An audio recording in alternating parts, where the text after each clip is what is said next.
OpenAI just released ChatGPT Work, and this has been their biggest update of the year, because now ChatGPT has access to agentic powers, which means it can autonomously create spreadsheets, documents, websites, connect with your applications, and a lot more. So today, I'll walk you through what it is, how it works, the different features, and the use cases. Stick around, because by the end, there's a feature that does everything on its own, without you even touching anything. On the 9th of July, OpenAI released their GPT 5.6 model family with a new work feature. And you might be wondering, ChatGPT was already working fine for most people, so why did they need to change anything? Well, it turns out that fine wasn't enough anymore, because for about 3 years, using ChatGPT has looked the same. You ask it something, it gives you an answer, and then it's back on you. You're the one doing the actual work. So this is where they decided to fix it, by introducing GPT Work. And OpenAI has made it official that this is rolling out gradually. So if what I show you on screen doesn't exactly match what you have, don't worry. It's just a staggered rollout, and it'll look the same for you very soon. On the web version, it's very simple. You've got 2 tabs right at the top, and you can toggle between them with a single click. But on the desktop app, it's a slightly different space. On the left, you have a drop-down option to switch between work and codecs. And if you want a regular chat, just click on the chat option, and you'll get a separate window to start a new conversation. I'll close that for now, because GPT Work is what we're using today. On the left sidebar, you've got multiple options, something in the center, and a few options alongside the prompt box as well. Don't worry about all of this right now, you'll understand it naturally as we go through the video. So let's actually give it something to do and see how this thing works. I'm going to ask it to build me a monthly budget spreadsheet for a $4,000 income, with categories, savings goals, and the formulas already set up for easy calculation. Let's hit send. Watch this. While it's working, it actually shows you the whole process in real time. It starts by building a polished budget workbook with an editable income and expenses tab and an automatic totals tab. Then it loads a tool, edits the file, and runs actual commands. Then it verifies its own work by doing a final calculation and layout check before saving the file.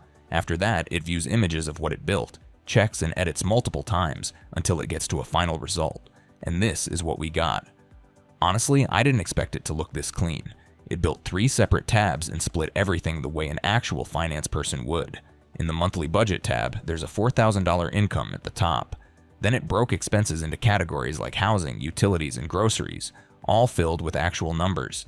And at the bottom, it's calculating total expenses, savings contribution, and even your savings rate.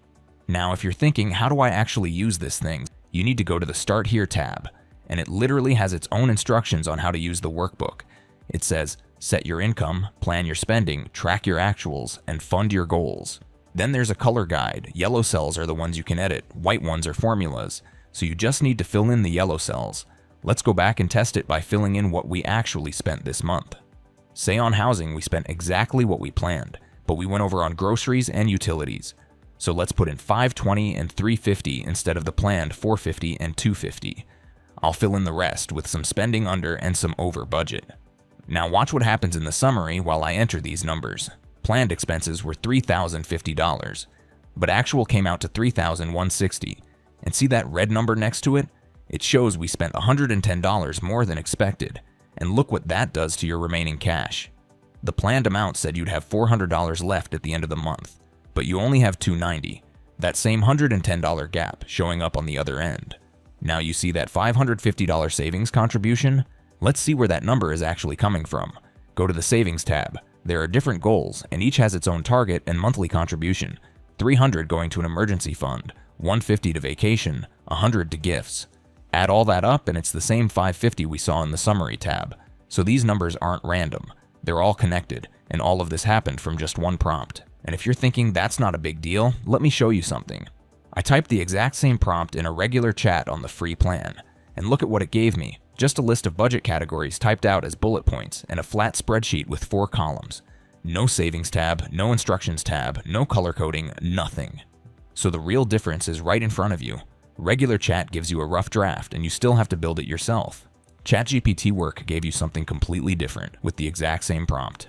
And again, this was done without touching any of the options on the left. Now imagine what it can actually do once you use it to its full potential. From here, I'll switch to the web version because that's where all features are already rolled out. Let's look at projects first. If you're using projects in the desktop app, it actually creates a real folder on your local computer. On web, it stores everything in the cloud. Let's make one. I'll click on projects, then create new. It's asking me to name the project, so let's say I have a lawn care and landscaping business. I'll name it Greenleaf Landscape and hit Create. Now the option I want you to focus on is sources, because if I just start typing random tasks in this project, ChatGPT has zero clue what Greenleaf actually is. So I'm going to add some sources so it has context about my business. If I click Add Sources, there are multiple options: Upload, Add from Library, Text Input, Google Drive, and Slack. I'll go with Upload and give it my business profile, which has all the details this project needs to know. And here's a bonus for you. If you don't know how to create a business profile, I've built a simple framework called the BASIS framework. B stands for Business Basics: your name, what you do, where you're located, and the size of your business. A stands for Audience, the details of the people or clients you serve. S stands for Sales, what you sell, your top offerings, and their prices. E stands for Expression, your brand design, your voice, and your style. And the final S stands for Setting Goals, what exactly you're building or fixing in your business. Use this framework and you'll have a solid business profile to use as a source for your project. Let's go to the chat and ask it to create a one-page service brochure for the upcoming fall season. Now before sending, we have the option to select a model from the newly added 5.6 model family: Sol, Terra, and Luna. Sol is the highest level, consumes more of your usage limits, and is built for complex tasks. Terra is for daily, medium-level work, and Luna is for regular, fast tasks. To show you the difference, I'll run this prompt with Sol first, then run the exact same prompt on Luna. Let me put them side by side. Luna on the left, Sol on the right, exact same prompt. First thing to notice once they're both done: the time. Luna finished in flat 4 minutes. Sol took 6.5. That's already a signal that Sol did something extra. In Luna's version, the fall cleanup package is priced at $199, holiday lighting starting at $250, and it kept the Greenleaf tone and mentioned the service area. That's a solid job. It did everything I asked for. Now look at Sol's version. Same fall cleanup package, priced at $195 with a note explaining that it saves $20 compared to booking separately. It kept holiday lighting at $250, same as Luna. But then it added something I didn't even ask for: a cross-sell mention of weekly mowing at $45 a visit. Because why not upsell when you've already got their attention? And this detail at the bottom actually got me.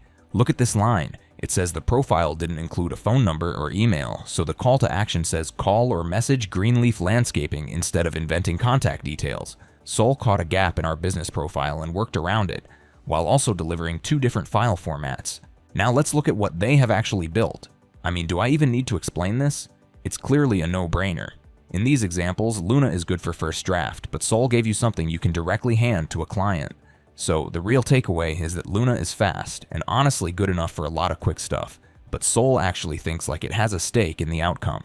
It caught a mistake, added value nobody asked for, and gave us a more usable output. Alright, we've seen how the model changes the quality of what comes back, but there's another confusing piece to this, and that's plugins. I got confused by this myself because plugins don't work the same everywhere. When you hear plugins, you'd naturally assume they connect apps for real-time data. But in the desktop app version, plugins are more like artifacts. They create and edit things like presentations, documents, and PDFs. For example, if I use the spreadsheet plugin, it shows templates to create a project tracker or a budget planner. So where's the live data feature? Turns out it's in the web version. There you'll find plugins across categories like productivity, creativity, communication, security, finance, and a lot more. And if you click Expand, there's a list of hundreds of plugins across each category. Let me show you how this works through a real scenario every service business deals with. I've got a list of clients in my Google Drive who've already had their service done, but some of them still haven't paid. So I want ChatGPT to go fetch that list, figure out who hasn't paid, and draft a reminder email for each one of them. But before it can do any of that, I need to set it up with the right plugins. I'll go to Plugins, search for Google Drive, click Install Plugin, then continue to Google Drive, provide the necessary permissions, and done. My Drive is now connected to ChatGPT. I'll follow the same process for Gmail. Once both are installed, I'll go back to my project and type, check my client tracker sheet in. Now pay attention here. To access a plugin while writing a prompt, type the @ symbol and the full list shows up. Just select Google Drive, find everyone marked as unpaid, and draft a short, polite payment reminder email for each one, and save it as a draft in Gmail. I'll select Sol for this one and send. It says it'll use the Drive and Gmail workflows as requested. Then it runs into a name issue. The exact title search didn't return a spreadsheet, so it changes approach, broadens the Drive lookup to title keywords and recent files and start searching for spreadsheets containing the word client. It finds the tracker, identifies 9 unpaid accounts, and after about 2 minutes, it creates and verifies 9 payment reminder drafts in Gmail. Without actually sending anything, total outstanding amount around $1,200. At the bottom, there's an option to open the Gmail drafts. Let's click it. And here we go, 9 drafts, ready to send. The content inside is relevant too. That's the power of plugins. And this was just one example. Plugins can handle almost anything you deal with day to day. Pulling a client list and sending out appointment reminders, grabbing your latest invoices and turning them into a monthly expense summary, pulling product or inventory data and drafting restock orders automatically. Whatever you're doing with your files and applications, there's a good chance a plugin like this can just handle it for you. Now here's one thing about plugins. They're absolutely insane at pulling information from different places, but they still don't know how you actually do things. What if you could just teach it once and it remembers forever? That's exactly what skills are built for. Skills are a set of instructions that guide ChatGPT on how to perform a specific task. So let's say this is a business that deals with thousands of clients every week. Manually re-explaining what to do every single time is not practical. So instead, I'll create a skill for it. I'll go to Plugins, click on Skills, then click Create with Chat, and explain what I want it to do. I'll type the task and send. It asks whether each reminder should include the outstanding amount and due date. I'll allow both. After about 2 minutes, the skill is created and installed. It's named Draft Client Payment Reminders and saved as a .md file. To use this skill, I'll open a new chat, invoke it by typing @ and the name of the skill, and hit send. After about a minute and a half, it creates and verifies 9 Gmail drafts, this time with the outstanding amounts included as well. So every time you need this task done, just invoke the skill and you are done. But here's the catch. I'm still the one opening the chat and manually triggering it every single time. If this is supposed to be an agent, shouldn't it just go and do this on its own without me asking? Well, it can. And that's exactly what the scheduled feature is built for. You set it once, to run daily, weekly, or on a specific date. And from that point, it just happens in the background. To set this up, go to the Scheduled tab and type what you want. I'll invoke my skill and ask it to run every Friday at 5:20 p.m. Hit send. After about 30 seconds, the client payment reminder is scheduled for every Friday at 5:20 p.m. That's it. Alright, here's a quick recap so you don't forget anything. ChatGPT Work is an autonomous AI agent powered by the GPT 5.6 model family, which includes Sol, Terra, and Luna. We clearly saw that Sol thinks harder and delivers more polished, complete work, while Luna is faster for quick tasks. Then we built a real project around a lawn care business, gave it an actual business profile built using the Basis framework that covered pretty much everything. Then we saw how plugins work differently depending on where you are, templates on the desktop app, and live connectors on the web. Then we pulled live data from Drive and drafted real emails through the Gmail plugin. After that, we built a custom skill to stop re-explaining things every time. And then we tied the whole thing together with the scheduled feature. So now, a quick question for you. At the beginning, I told you that by the end, there's a feature that does everything on its own without you touching anything. Have you figured out what that feature is? Drop your answer in the comments. If you're running any kind of business, or you're just drowning in repetitive tasks every week, this is worth setting up.